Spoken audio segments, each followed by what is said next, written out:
Hello everyone, कैसे आप सभी लोग। द पॉलिटिकल मास्टर में आप सभी का स्वागत है। आज इस वीडियो में हम क्लास 12 के इतिहास के चैप्टर नंबर 4 के एक इंपॉर्टेंट टॉपिक पर बात करने वाले हैं, जिसका नाम है बौद्ध धर्म। इससे पहले दोस्तों इसी चैप्टर के एक इंपॉर्टेंट टॉपिक हमने पहले कवर कर लिया है, जो था जैन धर्म। अगर आपने पहले वाली वीडियो नहीं देखी तो उसका लिंक जो है डिस्क्रिप्शन में है, वहां से जाकर उसे देख सकते हैं दोस्तों। तो चलिए इस वीडियो को शुरू करते हैं। वीडियो को शुरू करने से पहले अगर आप चैनल पर हैं और चैनल को अभी तक सब्सक्राइब नहीं किया तो चैनल को जरूर सब्सक्राइब कर दीजिएगा, बेल आइकन को प्रेस कर दिया और वीडियो पसंद आए तो लाइक शेयर कमेंट जरूर कीजिएगा। तो चलिए दोस्तों बात करते हैं इंपॉर्टेंट टॉपिक बौद्ध धर्म। दोस्तों जैसे आप सभी को पता है कि बौद्ध धर्म और जैन धर्म दोनों धर्मों की जो उत्पत्ति थी वो 6ठी शताब्दी ईसा पूर्व के बीच की गई, क्योंकि जो 6ठी शताब्दी ईसा पूर्व थे दोस्तों इसे एक बहुत बड़ा परिवर्तनकारी काल माना जाता है। परिवर्तनकारी काल इसलिए माना जाता है क्योंकि इसमें दो नए धर्मों की उत्पत्ति हुई। एक धर्म ने पहले कर लिया जैन धर्म, और दूसरा दोस्तों आज हम करने वाले हैं बौद्ध धर्म। ऐसे नए धर्मों की उत्पत्ति क्यों हुई? क्योंकि दोस्तों 6ठी शताब्दी ईसा पूर्व अगर देखेंगे तो ब्राह्मणी धर्म में बहुत ज़्यादा आडंबर आ जाते हैं। तो ऐसे में कुछ जो लोग हैं जो उस धर्मशास्त्र और धर्मसूत्रों में विश्वास नहीं करते थे, उनके द्वारा ही जो है क्या किया गया, नए धर्मों की उत्पत्ति की गई। उनमें थे जो महावीर और दूसरे थे दोस्तों महात्मा बुद्ध। महावीर स्वामी का हमने पहले जैन धर्म कवर कर लिया है। अब इस वीडियो में हम कवर करने वाले हैं बौद्ध धर्म की। तो सबसे पहले दोस्तों जान लेते हैं कि बौद्ध धर्म। तो बौद्ध धर्म दोस्तों क्या है? तो बौद्ध धर्म क्या है? श्रमण परंपरा पर आधारित है। तो बौद्ध धर्म श्रमण परंपरा पर आधारित ज्ञान, दर्शन और एक धर्म है। अब ये श्रमण परंपरा क्या है दोस्तों? श्रमण परंपरा का मतलब होता है एक ऐसी परंपरा जिसमें वेद, धर्मशास्त्रों और धर्मसूत्रों का बिल्कुल भी अध्ययन नहीं किया जाता या उनको मान्यता नहीं दी जाती है। इसमें आत्मज्ञान और आत्म सुरक्षा के माध्यम से जो चीज़ें होती हैं उसी के आधार पर जीवन को यापन करने का तरीका निकाला जाता है, तरीका ढूंढा जाता है। यानी इसमें ईश्वरीय चीज़ों पर विश्वास नहीं किया जाता है। यानी ये जो परंपरा है दोस्तों श्रमण परंपरा, ये धर्मसूत्रों, धर्मशास्त्रों और वेदों पर पूरी तरह से दोस्तों विश्वास नहीं करती है। तो चलिए बात करते हैं बौद्ध धर्म के बारे में। तो दोस्तों जैसे आप सभी को पता है, हमने कहा कि बौद्ध धर्म जो है वो श्रमण परंपरा पर आधारित है और ईसा पूर्व के 6ठी शताब्दी ईसा पूर्व में जो है गौतम बुद्ध द्वारा जो है बौद्ध धर्म की स्थापना की गई। यानी बौद्ध धर्म के संस्थापक कौन हुए? तो बौद्ध धर्म के संस्थापक होते हैं दोस्तों महात्मा बुद्ध, यानी गौतम बुद्ध दोस्तों। ठीक है, बौद्ध धर्म के संस्थापक कौन है? महात्मा बुद्ध।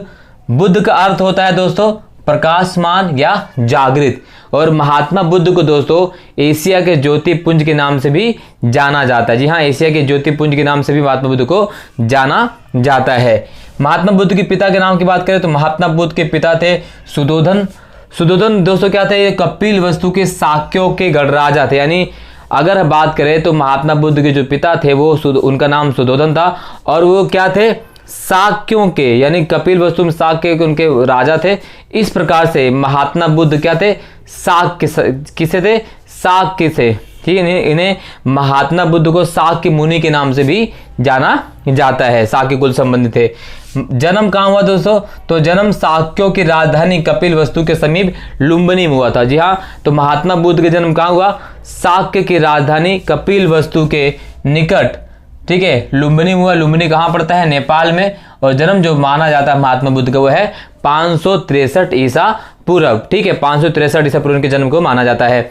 इनकी माता का नाम था महामाया देवी, जो कोलीय गणराज की राजकुमार थी। माता महामाया देवी किस गणराज की राजकुमार थी? कोलीय गणराज की राजकुमार थी। हालांकि इनकी जन्म के 7वें वर्ष ही इनकी माता जो है, इनका माता का देहांत हो जाता है।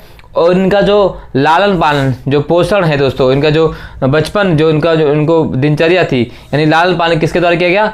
इनकी मौसी महाप्रजापति गौतमी द्वारा जो है इनका पालन पोषण किया गया। तो इनका पालन पोषण किसने किया? मौसी प्रजापति गौतमी ने। इसलिए इन्हें गौतम बुद्ध के नाम से भी जाना जाता है। इनके नाम क्या है? गौतम लगा इनकी मौसी महाप्रजापति गौतमी के द्वारा। महात्मा बुद्ध कि अगर हम बात करें दोस्तों तो महात्मा बुद्ध के बचपन का नाम सिद्धार्थ था, उनके घोड़े का नाम कंथक, और इनके जो सारथी थे उनका नाम चार था। महात्मा बुद्ध के मृत्यु यानी महा जो परिनिर्वाण था वो कहाँ होता है? 483 ईसा पूर्व मल्लों की राजधानी कुशीनगर में। तो ये दोस्तों महात्मा बुद्ध संबंधी कुछ इंपॉर्टेंट चीज़, यहाँ से चाहे वो आप सीबीएसई की बात करें चाहे सीयूटी की बात करें, तमाम जो कॉम्पिटिशन एग्जाम वहाँ से क्वेश्चन पूछे जाते हैं। आप चीज़ों को आपको कर लेना है दोस्तों, ठीक है। अब बात करेंगे महात्मा बुद्ध के 4 दृश्य कौन कौन से। तो महात्मा बुद्ध के 4 प्रमुख दृश्य कौन थे जिनके बाद उन्होंने क्या किया था? अपने आप को जो संसारिक मोह माया उसे त्याग दिया था। वो 4 दृश्य थे, वो थे दोस्तों वृद्ध व्यक्ति, बीमार व्यक्ति, मृत व्यक्ति और सन्यासी व्यक्ति। तो इन 4 दृश्यों को देखकर महात्मा बुद्ध का जो मन था वो संसारिक मन से उनका मन जो है भंग हो जाता है, मोह से उनका जो है भंग हो जाता है मन, और वो जो है इन तमाम सांसारिक सुखों को त्याग कर, गृह त्याग कर देते हैं और जो ज्ञान की प्राप्ति में लग जाते हैं। 29 वर्ष की अवस्था में गृह त्यागा, और महात्मा बुद्ध के गृह त्याग को एक नाम से जाना जाता है, उसे क्या कहते हैं? महाभिनिष्क्रमण। क्या कहा जाता है? महाभिनिष्क्रमण के नाम से जाना जाता है। इसके बाद बात करते हैं दोस्तों, सर्वप्रथम अनुपीय नामक आम्र उद्यान में वो रुके और वहीं पर वैशाली के निकट सांख्य दर्शन के दार्शनिक अलाल कलाम तथा राजगिरह के समीप धर्माचार्य रुद्रक रामपुत्र से उनकी प्रारंभिक मुलाकात हुई, और अलाल कलाम और रुद्रक जो है, रामपुत्र रुद्रक जो है, इनके प्रारंभिक गुरु हुए। तो महात्मा बुद्ध के जो प्रारंभिक गुरु की बात की जाए तो है सांख्य दर्शन के प्रवर्तक अलाल कलाम, उसके बाद थे रामपुत्र रुद्रक रामपुत्र। ठीक है, 35 वर्ष की आयु में वैशाली पूर्णिमा जो है, वैशाख पूर्णिमा की रात जो है उनको ज्ञान की प्राप्ति होती है। 1 सेकंड माफ कीजिएगा। तो बात करते हैं 35 वर्ष की आयु में वैशाख पूर्णिमा की रात जो है पीपल यानी बोधि वृक्ष के नीचे निरंजना नदी के तट पर जो है महात्मा बुद्ध को ज्ञान की प्राप्ति हुई, और महात्मा बुद्ध ज्ञान की प्राप्ति के बाद क्या कहलाए? बुद्ध कहलाए। या गौतम बुद्ध जो है वहां पर बुद्ध कहलाए, बुद्ध, और या उन्हें बोधि के नाम से भी जाना जाता है। तो ज्ञान की प्राप्ति कहाँ होती है? वैशाख पूर्णिमा के दिन निरंजना नदी के तट पर पीपल के वृक्ष के नीचे। निरंजना नदी को दोस्तों पुनपुन नदी के नाम से जाना जाता है, पुनपुन नदी, ये भी आपको पता होना चाहिए, पुनपुन नदी के नाम से जाना जाता है। चलिए और कुछ बात कर लेते हैं। ज्ञान प्राप्ति के बाद महात्मा बुद्ध द्वारा जो है अपना पहला उपदेश कहाँ दिया गया, यहाँ से क्वेश्चन पूछा जाता है। तो ज्ञान प्राप्ति के बाद महात्मा बुद्ध द्वारा जो है अपना पहला उपदेश दिया गया था, वो वाराणसी के निकट सारनाथ, उत्तर प्रदेश में वाराणसी के निकट सारनाथ में, और वो 5 ब्राह्मणों को अपना उन्होंने पहला उपदेश दिया था। और इसी पहले उपदेश को जो है एक कूट शब्द में कहा जाता है धर्म चक्र परिवर्तन। जी हाँ, धर्म चक्र परिवर्तन, यानी प्रथम उपदेश को धर्म चक्र परिवर्तन नाम से संबोधित किया जाता है। कहाँ दिया था? सारनाथ में, वाराणसी, उत्तर प्रदेश। महात्मा बुद्ध ने जो है अपने शिष्य, एक उनके बहुत प्रिय शिष्य थे आनंद, तो आनंद के कहने पर बुद्ध ने वैशाली संघ में महिलाओं की प्रवेश की अनुमति दे दी। पहले जो है बौद्ध धर्म में महिलाओं के प्रवेश की अनुमति नहीं थी, लेकिन अपने प्रिय शिष्य आनंद के कहने पर उन्होंने महिलाओं की अनुमति दी। और जो पहली भिक्षुणी बनती हैं वो महात्मा बुद्ध की खुद की माता यानी मौसी जो होती हैं महाप्रजापति गौतमी। तो महात्मा बुद्ध में यानी बुद्ध धर्म में दीक्षा लेने वाली पहली भिक्षुणी कौन थी? वो है महाप्रजापति गौतमी। ठीक है, महात्मा बुद्ध ने जो सर्वाधिक उपदेश दिया वो कहाँ दिया? कौशल राज की राजधानी श्रावस्ती में महात्मा बुद्ध द्वारा जो है सर्वाधिक उपदेश दिया गया। अंतिम उपदेश दिया उन्होंने कुशीनगर में। किसको दिया? अपने शिष्य सुभद्र को दिया था। और महात्मा बुद्ध द्वारा मगध को अपना प्रचार केंद्र बनाया गया। महात्मा बुद्ध की जो मृत्यु हुई थी वो हुई थी 483 ईसा पूर्व में। कहाँ पर? 483 ईसा पूर्व में कुशीनगर में। और महात्मा बुद्ध के मृत्यु को एक नाम से संबोधित किया जाता है, उसे हम क्या कहते हैं? महापरिनिर्वाण। ध्यान रखिएगा, महात्मा बुद्ध जब घर से निकलते हैं तो उसे महाभिनिष्क्रमण कहा जाता है। जब दोस्त ठीक है, जब घर से निकलते हैं तो उसे क्या कहते हैं? महाभिनिष्क्रमण। ज्ञान के जब ना प्रथम उपदेश देते हैं उसे धर्मचक्र परिवर्तन, और जब उनकी मृत्यु हो जाती है तो उसे महापरिनिर्वाण के नाम से जाना जाता है।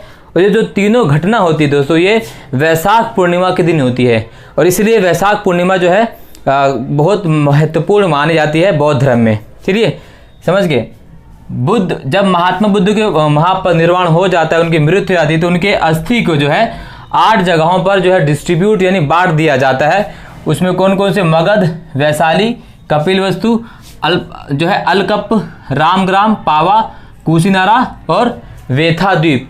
इन 8 जगहों पर जो है महात्मा बुद्ध की स्तूप के निर्माण करवाए जाते हैं। ठीक है, महात्मा बुद्ध के जो अधिकतर उपदेश थे वो पाली भाषा में उन्होंने अपना अधिकतर उपदेश दिया। निर्वाण का अर्थ होता है दीपक का बुझ जाना। अंतिम उपदेश में उन्होंने अपने जो शिष्य उनको कहा था कि तुम सब अपने लिए खुद ही ज्योति बनो। ठीक है, बुद्ध के, महात्मा बुद्ध के 3 रत्न हैं, बुद्ध धम्म संघ।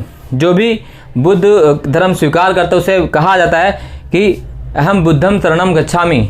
ठीक है, तो बुद्ध है, धम्म है, संघ है।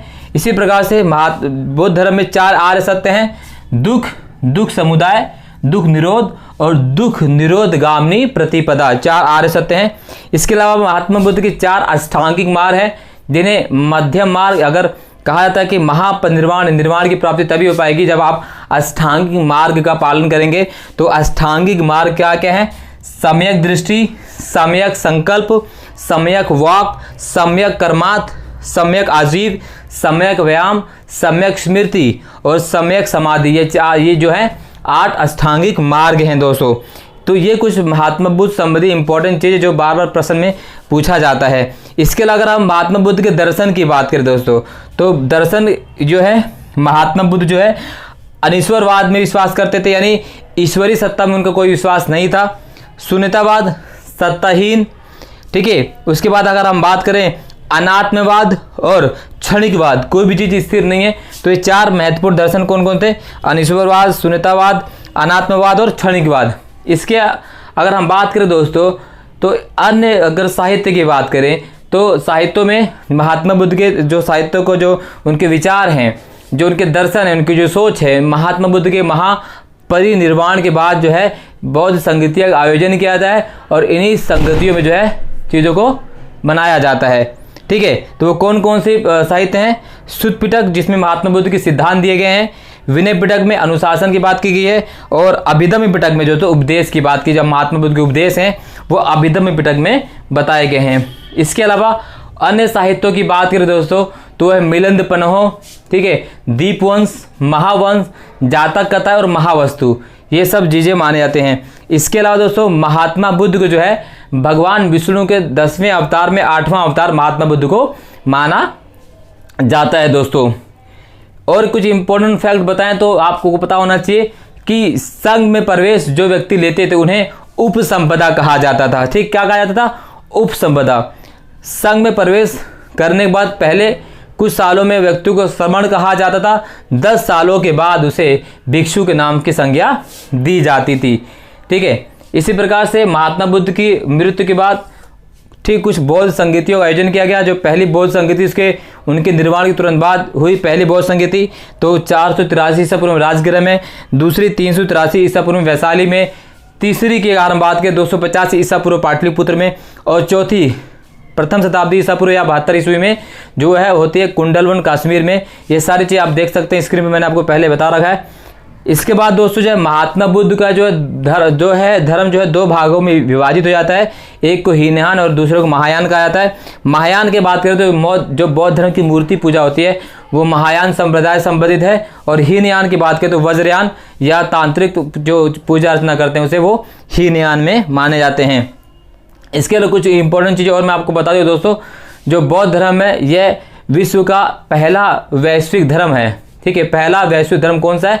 बौद्ध धर्म। और ये पहला धर्म है जिसका प्रचार और प्रसार विश्व के अन्य कोनों में भी किया गया था। साथ ही साथ दोस्तों आपको महात्मा बुद्ध की कुछ प्रतीक चीज़ों के बारे में पता होनी चाहिए।